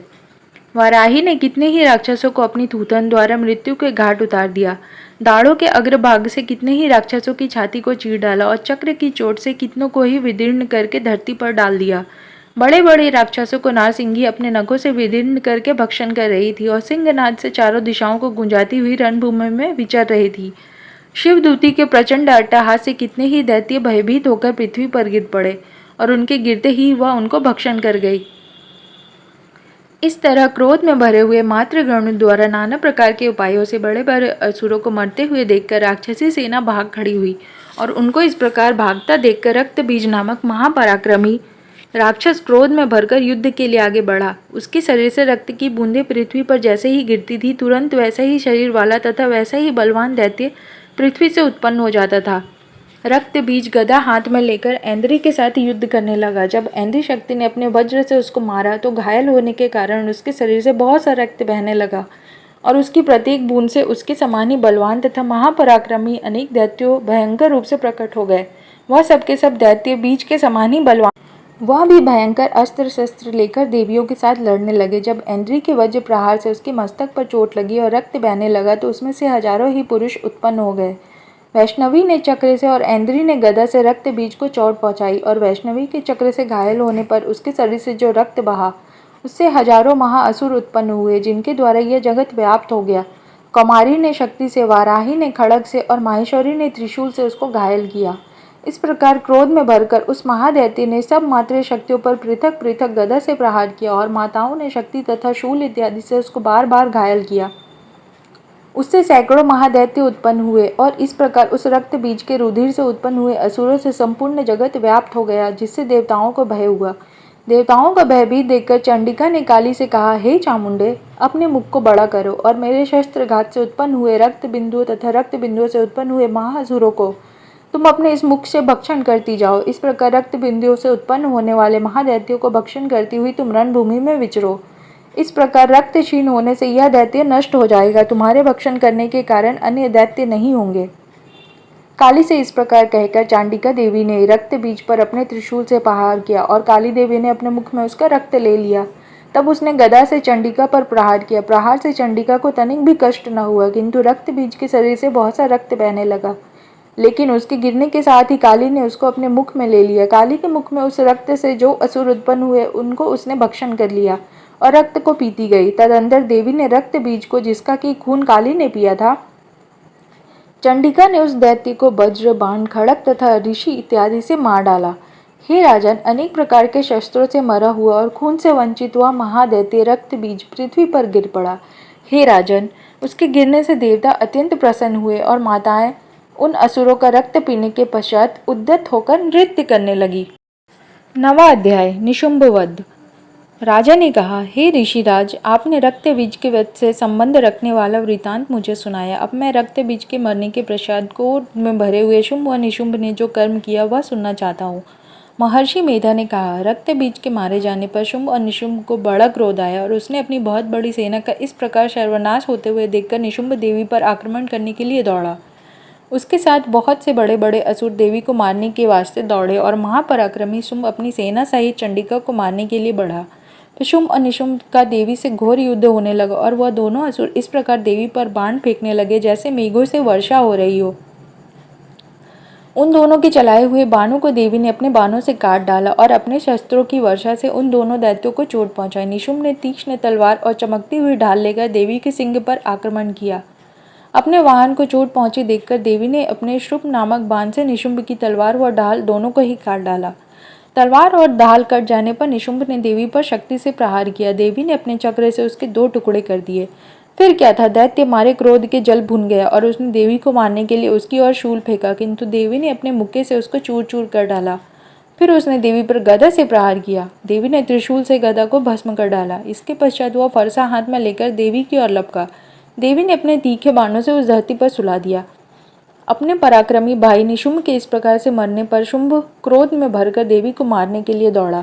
वह रथ में बैठा हुआ उत्तम आयुधों से सुशोभित अपनी 8 बड़ी बड़ी भुजाओं से सारे आकाश को ढके हुए था। शुंभ को आते देखकर देवी ने अपना शंख बजाया और धनुष की टंकार का भी अत्यंत दुस्सह शब्द किया। साथ ही अपने घंटे के शब्द से, जो कि संपूर्ण दैत्य सेना के तेज को नष्ट करने वाला था, संपूर्ण दिशाओं में व्याप्त कर दिया। इसके पश्चात देवी के सिंह ने भी अपनी दहाड़ से, जिसे सुन बड़े बड़े बलवानों का मत चूर चूर हो जाता था, आकाश, पृथ्वी और 10 दिशाओं को पूरित कर दिया।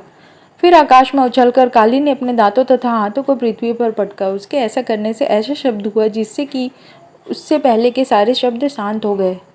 इसके पश्चात शिवदूती ने असुरों के लिए भय उत्पन्न करने वाला अट्टहास किया, जिसे सुनकर दैत्य थर्रा उठे और शुंभ को बड़ा क्रोध आया। फिर अंबिका ने उसे, अरे दुष्ट, खड़ा रह कहा तो आकाश से सभी देवता जय हो बोल उठे। शुंभ ने वहां आकर ज्वालाओं से युक्त एक अत्यंत भयंकर शक्ति छोड़ी, जिसे आते देखकर देवी ने अपनी महुलका नामक शक्ति से काट डाला। हे राजन, फिर शुंभ की सिंहनाद से तीनों लोक व्याप्त हो गए और उसकी प्रतिध्वनि से ऐसा घोष शब्द हुआ जिसने इससे पहले के शब्दों को जीत लिया। शुंभ के घोड़े बाणों को देवी ने और देवी के छोड़े हुए बाणों को शुंभ ने अपने बाणों से काट सैकड़ों और हजारों टुकड़ों में परिवर्तित कर दिया। इसके पश्चात जब चंडिका ने क्रोध में भर शुंभ को त्रिशूल से मारा तो वह मूर्छित होकर पृथ्वी पर गिर पड़ा। जब उसकी मूर्छा दूर हुई तो वह धनुष लेकर आया और अपने बाणों से उसने देवी, काली तथा सिंह को घायल कर दिया। फिर राक्षस ने 10,000 भुजाएं धारण करके चक्र आदि आयुधों से देवी को आच्छादित कर दिया। तब भगवती दुर्गा ने कुपित होकर अपने बाणों से उन चक्रों तथा बाणों को काट डाला। यह देखकर निशुंभ हाथ में गदा लेकर चंडिका को मारने के लिए दौड़ा। उसके आते ही देवी ने तीक्ष्ण धार वाले खड़ग से उसकी गदा को काट डाला। उसने फिर त्रिशूल हाथ में लिया। देवताओं को दुखी करने वाले निशुंभ त्रिशूल हाथ में लिए हुए आते देखकर चंडिका ने अपने शूल से उसकी छाती पर प्रहार किया और उसकी छाती को चीर डाला। शूल विदीर्ण हो जाने पर उसकी छाती में से एक उस जैसा ही महापराक्रमी दैत्य ठहर जा कहता हुआ निकला। उसको देखकर देवी ने बड़े जोर से ठहाका लगाया। अभी वह निकलने भी ना पाया था कि उसका सिर अपनी तलवार से काट डाला। सिर के कटने के साथ ही वह पृथ्वी पर गिर पड़ा। तदंतर सिंह दहाड़ दहाड़ कर असुरों का भक्षण करने लगा और काली शिवदूती भी राक्षसों का रक्त पीने लगी। कौमारी की शक्ति से कितने ही महादैत्य नष्ट हो गए। ब्रह्मा जी के कमंडल के जल से कितने ही असुर समाप्त हो गए। कई दैत्य माहेश्वरी के त्रिशूल से विदीर्ण होकर पृथ्वी पर गिर पड़े और वाराही के प्रहारों से छिन्न भिन्न होकर धराशायी हो गए। वैष्णवी ने भी जब अपने चक्र से बड़े बड़े महापराक्रमियों का कमचूर निकालकर उन्हें यमलोक भेज दिया और ऐन्द्री से कितने ही महाबली राक्षस टुकड़े टुकड़े हो गए। कई दैत्य मारे गए, कई भाग गए, कितने ही काली शिवदूती और सिंह ने भक्षण कर लिए। 10वां अध्याय शुंभवध। महर्षि मेधा ने कहा, हे राजन, अपने प्यारे भाई को मरा हुआ तथा सेना को नष्ट हुई देखकर क्रोध में भरकर दैत्य राजा शुंभ कहने लगा, दुष्ट दुर्गे, तू अहंकार से गर्व मत कर, क्योंकि तू दूसरों के बल पर लड़ रही है। देवी ने कहा, हे दुष्ट, देख, मैं तो अकेली ही हूँ। इस संसार में मेरे सिवा दूसरा कौन है? ये सब मेरी ही शक्तियाँ हैं। देख, यह सब की सब मुझ में ही प्रविष्ट हो रही हैं। इसके पश्चात ब्राह्मणी आदि सब देवियां उस देवी के शरीर में लीन हो गई और देवी अकेली रह गई। तब देवी ने कहा, मैं अपनी ऐश्वर्य शक्ति से अनेकों रूपों में यहाँ उपस्थित हुई थी उन सब रूपों को मैंने समेट लिया है, अब अकेले ही यहाँ खड़ी हूँ, तुम भी यहीं ठहरो। महर्षि मेधा ने कहा। तब देवताओं तथा राक्षसों के देखते देखते देवी तथा शुंभ में भयंकर युद्ध होने लगा। अंबिका देवी ने सैकड़ों अस्त्र शस्त्र छेड़े। उधर दैत्यराज ने भी भयंकर अस्त्रों का पहाड़ आरंभ कर दिया। देवी के छोड़े हुए सैकड़ों अस्त्रों को दैत्य ने अपने अस्त्रों द्वारा काट डाला। इसी प्रकार शुंभ ने जो अस्त्र छोड़े उनको देवी ने अपने भयंकर हुंकार के द्वारा ही काट डाला। दैत्य ने जब सैकड़ों बाण छोड़कर देवी को ढक दिया तो क्रोध में भरकर देवी ने अपने बाणों से उसका धनुष नष्ट कर डाला। धनुष कट जाने पर दैत्येंद्र ने शक्ति चलाई, लेकिन देवी ने उसे भी काटकर फेंक दिया। फिर दैत्येंद्र चमकती हुई ढाल लेकर देवी की ओर दौड़ा, किंतु जब वह देवी के सम्मुख पहुंचा तो देवी ने अपने तीक्ष्ण बाणों से उसकी चमकने वाली ढाल को भी काट डाला। फिर दैत्येंद्र का घोड़ा मार गया, रथ टूट गया, सारथी मारा गया। तब वह भयंकर मुद्दर त्रिशूल लेकर देवी पर आक्रमण करने के लिए चला, किंतु देवी ने अपने तीक्ष्ण बाणों से उसके मुद्दर को भी काट दिया। इस पर दैत्य ने क्रोध में भरकर देवी की छाती में बड़े जोर से एक मुक्का मारा। दैत्य ने जब देवी को मुक्का मारा तो देवी ने भी उसकी छाती में जोर से एक थप्पड़ मारा। थप्पड़ खाकर पहले तो दैत्य पृथ्वी पर गिर पड़ा, किंतु तुरंत ही वह उठ खड़ा हुआ। फिर वह देवी को पकड़कर आकाश की ओर उछला और वहां जाकर दोनों में युद्ध होने लगा। वह युद्ध ऋषियों और देवताओं को आश्चर्य में डालने वाला था। देवी आकाश में दैत्य के साथ बहुत देर तक युद्ध करती रही। फिर देवी ने उसे आकाश में घुमाकर पृथ्वी पर गिरा दिया। दुष्ट आत्मा दैत्य पुनः उठकर देवी को मारने के लिए दौड़ा। तब उसको अपनी ओर आता हुआ देखकर देवी ने उसकी छाती विदीर्ण करके उसको पृथ्वी पर पटक दिया। देवी के त्रिशूल से घायल होने पर उस दैत्य के प्राण पखेरु उड़ गए और उसके मरने पर समुद्र, द्वीप, पर्वत और पृथ्वी सब कांपने लगे। तदंतर उस दुष्ट आत्मा के मरने से संपूर्ण जगत प्रसन्न व स्वस्थ हो गया तथा आकाश निर्मल हो गया। पहले जो उत्पात सूचक मेघ और उल्कापात होते थे वह सब शांत हो गए। उसके मारे जाने पर नदियाँ अपने ठीक मार्ग में बहने लगी। संपूर्ण देवताओं का हृदय हर्ष से भर गया और गंधर्वियाँ सुंदर गान करने लगी। गंधर्व बाजे बजाने लगे और अप्सराएं नाचने लगी। पवित्र वायु बहने लगी। सूर्य की कांति स्वच्छ हो गई। यज्ञशालाओं की बुझी हुई अग्नि अपने आप प्रज्वलित हो उठी तथा चारों दिशाओं में शांति फैल गई। 11वां अध्याय। देवताओं द्वारा देवी की स्तुति तथा देवी द्वारा देवताओं को वरदान।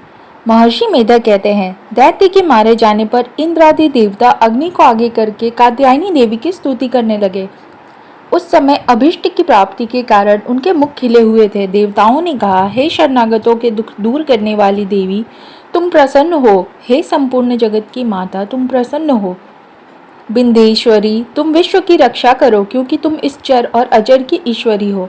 हे देवी, संपूर्ण जगत की आधार रूप हो, क्योंकि तुम पृथ्वी रूप में भी स्थित हो और अत्यंत पराक्रम वाली देवी हो। तुम विष्णु की शक्ति हो और विश्व की बीज परम माया हो और तुमने ही इस संपूर्ण जगत को मोहित कर रखा है। तुम्हारे प्रसन्न होने पर यह पृथ्वी मोक्ष को प्राप्त होती है। हे देवी, संपूर्ण विद्याएं तुम्हारे ही भिन्न भिन्न स्वरूप है। इस जगत में जितनी स्त्रियां हैं वह सब तुम्हारी ही मूर्तियां हैं। एकमात्र तुमने ही इस जगत को व्याप्त कर रखा है। तुम्हारी स्तुति किस प्रकार हो सकती है, क्योंकि तुम परम बुद्धि रूप हो और संपूर्ण प्राणी रूप स्वर्ग और मुक्ति देने वाली हो। अतः इसी रूप से तुम्हारी स्तुति की गई है। तुम्हारी स्तुति के लिए इससे बढ़कर और क्या युक्तियां हो सकती है। संपूर्ण जन्मों के हृदय में बुद्धि रूप होकर निवास करने वाली, स्वर्ग तथा मोक्ष प्रदान करने वाली नारायणी देवी, तुमको नमस्कार है। कला काष्ठा आदि रूप से अवस्थाओं को परिवर्तन की ओर ले जाने वाली तथा प्राणियों का अंत करने वाली नारायणी, तुमको नमस्कार है। हे नारायणी, संपूर्ण मंगलों के मंगल रूप वाली, हे शिवे, हे संपूर्ण प्रयोजनों को सिद्ध करने वाली, हे शरणागत वत्सला, 3 नेत्रों वाली गौरी, तुमको नमस्कार है। सृष्टि, स्थिति तथा संहारव की शक्ति भूता सनातनी देवी, गुणों का आधार तथा सर्व सुखमयी नारायणी, तुमको नमस्कार है। हे शरण में आए हुए शरणागतों, दिन दुखियों की रक्षा में तत्पर, संपूर्ण पीड़ाओं को हरने वाली नारायणी, तुमको नमस्कार है। हे नारायणी, तुम ब्राह्मणी रुक का रूप धारण करके हंसों से जुटे हुए विमान पर बैठती हो तथा कुश से अभिमंत्रित जल छिड़कती रहती हो, तुम्हें नमस्कार है। माहेश्वरी रूप से त्रिशूल, चंद्रमा और सर्पों को धारण करने वाली, हे महावृषभ वाहन वाली नारायणी, तुम्हें नमस्कार है। मोरों तथा मुकुटों के घिरे रहने वाली, महाशक्ति को धारण करने वाली, हे कौमारी रूप धारिणी निष्पाप नारायणी, तुम्हें नमस्कार है। हे शंख, चक्र, गद और श्रांग धनुष रूप आयुधों को धारण करने वाली वैष्णवी शक्ति रूपा नारायणी, तुम हम पर प्रसन्न हो, तुम्हें नमस्कार है। हे दांतों पर पृथ्वी धारण करने वाली वाराह रूपनी कल्याणमयी नारायणी, तुम्हें नमस्कार है। हे उग्र नरसिंह रूपों से दैत्यों को मारने वाली, त्रिभुवन की रक्षा में संलग्न रहने वाली नारायणी, तुम्हें नमस्कार है। हे मस्तक पर किरीट और हाथ में महावज्र धारण करने वाली, सहस्त्र नेत्रों के कारण उज्ज्वल वृतासुर के प्राण हरने वाली ऐन्द्र शक्ति, हे नारायणी, तुम्हें नमस्कार है। हे शिवदूती स्वरूप से दैत्यों के महामद को नष्ट करने वाली, हे घोर रूप वाली, हे महाशब्द वाली, हे नारायणी, तुम्हें नमस्कार है। दाढ़ों के कारण विकराल मुख वाली, मुंडमाला से विभूषित मुंड मर्दिनी चामुंडा रूपा नारायणी, तुम्हें नमस्कार है। हे लक्ष्मी, लज्जा, महाविद्या, श्रद्धा, पुष्टि, स्वधा, ध्रुवा, महारात्रि तथा महाविद्या रूपा नारायणी, तुमको नमस्कार है। हे मेधा, सरस्वती, सर्वोत्कोष्ठ, ऐश्वर्य रूपनी, पार्वती, महाकालिनी, अंत तथा ईर्ष रूपनी नारायणी, तुम्हें नमस्कार है। हे सर्वरूप सर्वेश्वरी, सर्वशक्ति युक्त देवी, हमारी भय से रक्षा करो, तुम्हें नमस्कार है। हे कात्यायनी, तीनों नेत्रों से भूषित, यह तेरा सौम्य मुख सब तरह के डरों से हमारी रक्षा करे, तुम्हें नमस्कार है। हे भद्रकाली, ज्वालाओं के समान भयंकर, अति उग्र एवं संपूर्ण असुरों को नष्ट करने वाला तुम्हारा त्रिशूल हमें भयों से बचाए, तुम्हें नमस्कार है। हे देवी, जो आपने शब्द से इस जगत को पूरित करके दैत्यों के तेज को नष्ट करता है, वह आपका घंटा इस प्रकार हमारी रक्षा करे जैसे कि माता अपने पुत्रों की रक्षा करती है। हे चंडी के, असुरों के रक्त और चर्बी से चर्चित जो आपकी तलवार है, वह हमारा मंगल करे, हम तुमको नमस्कार करते हैं। हे देवी, जब तुम प्रसन्न होती हो तो संपूर्ण रोगों को नष्ट कर देती हो, और जब रुष्ट हो जाती हो तो संपूर्ण वांछित कामनाओं को नष्ट कर देती हो, और जो मनुष्य तुम्हारी शरण में आते हैं उन पर कभी विपत्ति नहीं आती, बल्कि तुम्हारी शरण में गए हुए मनुष्य दूसरों को आश्रय देने योग्य हो जाते हैं। अनेक रूपों से बहुत प्रकार की मूर्तियों को धारण करके धर्मद्रोही असुरों का तुमने संहार किया है, वह तुम्हारे सिवा कौन कर सकता था। 14 विद्याएं, 6 शास्त्र और 4 वेद तुम्हारे ही प्रकाश से प्रकाशित है, उनमें तुम्हारा ही वर्णन है। और जहाँ राक्षस, विषैले सर्प, शत्रुगण है, वहाँ और समुद्र के बीच में भी तुम साथ रहकर इस विश्व की रक्षा करती हो। हे विश्वेश्वरी, तुम विश्व का पालन करने वाली विश्व रूपा हो, इसलिए संपूर्ण जगत को धारण करती हो, इसलिए ब्रह्मा विष्णु महेश की भी वंदनीय हो। जो भक्ति पूर्वक तुमको नमस्कार करता है वह विश्व को आश्रय देने वाले बन जाते हैं। हे देवी, तुम प्रसन्न हो और असुरों को मारकर जिस प्रकार हमारी रक्षा की है, ऐसे ही हमारे शत्रुओं से सदा हमारी रक्षा करता रहो। संपूर्ण जगत के पाप नष्ट कर दो और पापों तथा उनके फल स्वरूप होने वाली महामारी आदि बड़े बड़े उपद्रवों को शीघ्र ही दूर कर दो। विश्व की पीड़ा को हरने वाली देवी, शरण में पड़े हुए पर प्रसन्न हो। त्रिलोक निवासियों की पूजनीय महेश्वरी, हम लोगों को वरदान दो। देवी ने कहा, हे देवताओं, मैं तुमको वर देने को तैयार हूँ, आपकी जैसी इच्छा हो वैसा वर मांग लो, मैं तुमको दूंगी। देवताओं ने कहा, हे सर्वेश्वरी, त्रिलोकी की निवासियों की समस्त पीड़ाओं को तुम इस प्रकार हरती रहो और हमारे शत्रुओं को इसी प्रकार नष्ट करती रहो। देवी ने कहा, वैवस्वत मनवंतर के 28वें युग में 2 और महाशुंभ असुर शुंभ और निशुंभ उत्पन्न होंगे। उस समय मैं नंद गोप के घर में यशोदा के गर्भ से उत्पन्न होकर विंध्याचल पर्वत पर शुंभ और निशुंभ का संहार करूंगी। फिर अत्यंत भयंकर रूप से पृथ्वी पर अवतीर्ण होकर मैं वैप्रचिति नामक दानवों का नाश करूंगी। उन भयंकर महाअसुरों को भक्षण करते समय मेरे देह अनार पुष्प के समान लाल होंगे। इसके पश्चात स्वर्ग में देवता और पृथ्वी पर मनुष्य मेरी स्तुति करते हुए मुझे रक्त दंतिका कहेंगे। फिर जब 100 वर्षों तक वर्षा ना होगी तो मैं ऋषियों की स्तुति करने पर आयोनिज नाम से प्रकट होंगी और अपने 100 नेत्रों से ऋषियों की ओर देखूंगी। अतः मनुष्य शताक्षी नाम से मेरा कीर्तन करेंगे। उसी समय मैं अपने शरीर से उत्पन्न हुए प्राणों की रक्षा करने वाले शाकों द्वारा सब प्राणियों का पालन करूंगी और तब इस पृथ्वी पर शाकंभरी के नाम से विख्यात होंगी। और इसी अवतार में मैं दुर्ग नामक महाअसुर का वध करूंगी और इससे मैं दुर्गा देवी के नाम से प्रसिद्ध होंगी। इसके पश्चात जब मैं भयानक रूप धारण करके हिमालय निवासी ऋषियों महर्षियों की रक्षा करूंगी, तब भीमा देवी के नाम से मेरी ख्याति होगी। और जब फिर अरुण नामक असुर तीनों लोगों को पीड़ित करेगा, तब मैं असंख्य भ्रमरों का रूप धारण करके उस महादैत्य का वध करूंगी। तब स्वर्ग में देवता और मृत्यु लोक में मनुष्य मेरी स्तुति करते हुए मुझे ब्राह्मरी नाम से पुकारेंगे। इस प्रकार जब जब पृथ्वी राक्षसों से पीड़ित होगी, तब तब मैं अवतरित होकर शत्रुओं का नाश करूंगी। 12वां अध्याय, देवी चरित्रों का पाठ का महात्म्य। हे देवताओं, जो पुरुष इन स्तोत्रों द्वारा एकाग्रचित्त होकर मेरी स्तुति करेगा, उसके संपूर्ण कष्टों को निसंदेह हार लूंगी। मधुकेटव के नाश, महिषासुर के वध और शुंभ निशुंभ के वध की जो मनुष्य कथा कहेंगे, मेरे महात्म्य को अष्टमी, चतुर्दशी व नवमी के दिन एकाग्र चित्त से भक्ति पूर्वक सुनेंगे, उनको कभी कोई पाप न रहेगा। पाप से उत्पन्न हुई विपत्ति भी उनको ना सताएगी, उनके घर में दरिद्रता ना होगी और ना उनको प्रियजनों का विक्षोभ होगा, उनको किसी भी प्रकार का भय ना होगा। इसलिए प्रत्येक मनुष्य को भक्ति पूर्वक मेरे इस कल्याणकारक महात्म्य को सदा पढ़ना और सुनना चाहिए। मेरा यह महात्म्य महामारी से उत्पन्न हुए संपूर्ण उपद्रवों को एवं 3 प्रकार के उत्पातों को शांत कर देता है। जिस घर व मंदिर में यह जिस स्थान पर मेरा यह स्त्रोत विधि पूर्वक बढ़ा जाता है, उस स्थान का मैं कभी भी त्याग नहीं करती और वहाँ सदा ही मेरा निवास रहता है।